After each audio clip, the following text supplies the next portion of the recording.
Jane James ydw I, ac efallai fy ngeni yn Hyddewi, ac ers i mi briodi 48 o flynyddoedd yn ôl, rydw nawr yn byw ar fferm yn Llandiloi. Teimlo fi'n fraint i gael fy nwebu am Gwobrau Shwmae yr Urdd. Dwi wedi bod yn athrawes ers y 70au yn ysgolion De Camros, Croesgoch a Thryletert gan ganolbwyntio ar y cerdd, sef unawdau, deuawdau, partion a corau yn paratoi nhw ar gyfer yr Eisteddfod Sir. Wel, i'r cylch yn gyntaf, gan gobeithio bod ni'n mynd i'r Sir, wrth gwrs. Des i yn ysgrifenyddes y cylch yn 1971 ar ôl i Miss Ruth James ymddeol. Oedd hi wedi bod yn gwneud y gwaith am 5 mlynedd ar 20, ond dwi wedi bod 46 flynyddoedd. A mae'n anodd credu bod yr amser wedi mynd mor gloi ers i fi dechrau hynny. Mae'r swydd wedi bod yn hynod o amrywiol a diddorol.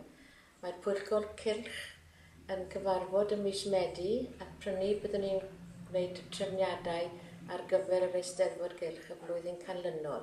Ni'n dewis beirniad, arweinyddion, lleoliad, amser, mynediad, pris mynediad, ac ni'n cael trafferth ambell waith i ffeindio beirniad, achos dewis y beirniad sy'n rhoi'r challenge mwyaf i fi. Dwi'n cofio un blwyddyn i fi wneud 14 o alwadau ffôn mwyn sicrhau bod ni'n cael beirniad yn yr Eisteddfod Gylch. Ac, of course, o'n i'n dweud dyfal donc a dir y garreg. Wel, na fe, nes i hynna a fe lwyddais cael beirniad.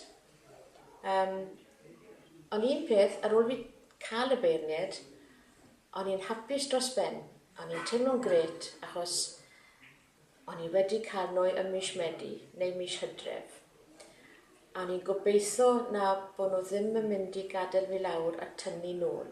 Ond yn anffodus, un flwyddyn, dyna beth ddigwyddodd. Nes i alwad ffôn ym mis Chwefror ac oedd y beirniad yn methu dod.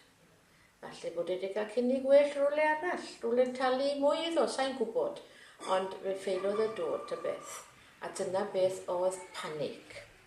Ond dyfal donc to, a fe flwyddys i cael beirniad yn ei lefe. Yn y dechrau, roedd beirniadaeth lafar cynhwysfawr i bob cystadleuaeth. Ond un blwyddyn, fe wnaeth un o'r beirniad mynd dros ben llestri. Oedd e'n licio clywed llais i unan, dwi'n credu, a fe ath e mlaen, amlaen. Ac ers hynny, mae'r reol wedi bod yn Cylch Dewi, mae beirniadaeth ysgrifenedig yn unig, byddai'r plant ar y llwyfan yn cael. Ac wrth, o'n i'n arbed amser hefyd. Dwi'n cofio un beirniad yn dweud ar ddechrau'r Eisteddfod, fi yw'r beirniad heddi, a falle bod chi yn meddwl ma'ch Johnny bach neu Mari bach chi yw'r un gorau o'r lot sy'n cystadlu. Ond yr un sy'n plesio fi mwyaf bydd yn ennill ac yn mynd ymlaen i'r Sir. Am sawl blwyddyn, roedd hi'n Eisteddfod Cylch cynradd ac uwchradd ar y ddydd Sadwrn. Ac oedd hwnna'n sesiwn hir, dechrau'n gynnar yn y bore ac yn mynd mlaen tua 8 o gloch erbyn nos. Ond erbyn heddiw, Eisteddfod Cylch canu a llefaru yn unig sydd gyda ni. Mae hwn yn adlewyrchu cynnydd a'r diddordeb sydd yn yr Eisteddfod. A mae Eisteddfodau nawr wedi cael eu sefydlu i'r dawnsio a'r offerynnol a'r ffurf sirol iddyn nhw, yn lle bod nhw'n goffod dod i'r cylch. Hyd yn ddiweddar, roeddwn ni'n paratoi rhaglen y dydd i'r arweinyddion, ac yn monitro'r cystadlaethau a'r marciau mwyn dod o hyd I ba ysgol oedd yn ennill y darian rwy wedi cyflwyno ers y 70au.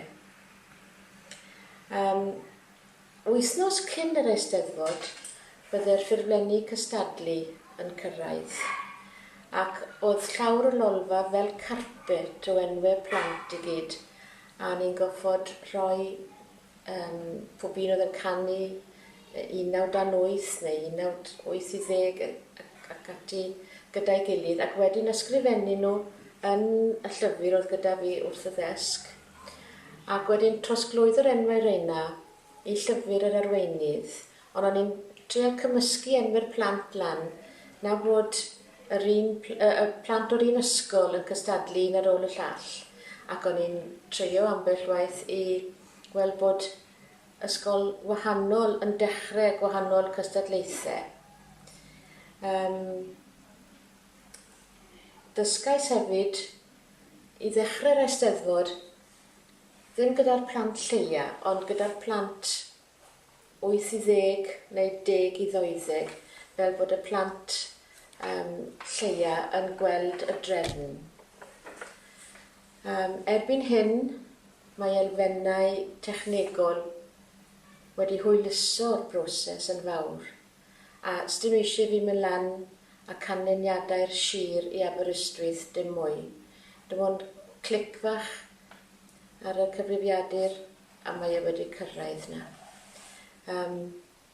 Dwi wedi gweithio gyda 6 trefnydd sir, sef Stan a Steff, a Jim, a Gareth, Eirfil ac yn nawr Dyfed.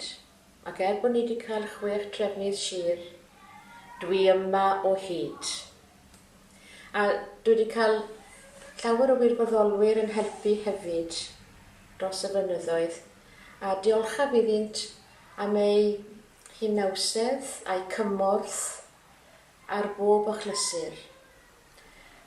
Mae'n anodd I fi ateb y cwestiwn pam dwi'n meddwl dwi wedi cael fy enwebu am y Gwobr, ond efallai ar y dechrau dydyn ni wedi achos bod fi wedi bod yma yn gwneud y gwaith am 46 o flynyddoedd. Mae fel bod yn yr Olympics, chi'n cael brons a wedyn silfer a falle pwy a wyr mewn 4 blynedd byddai wedi cael y fedal aur.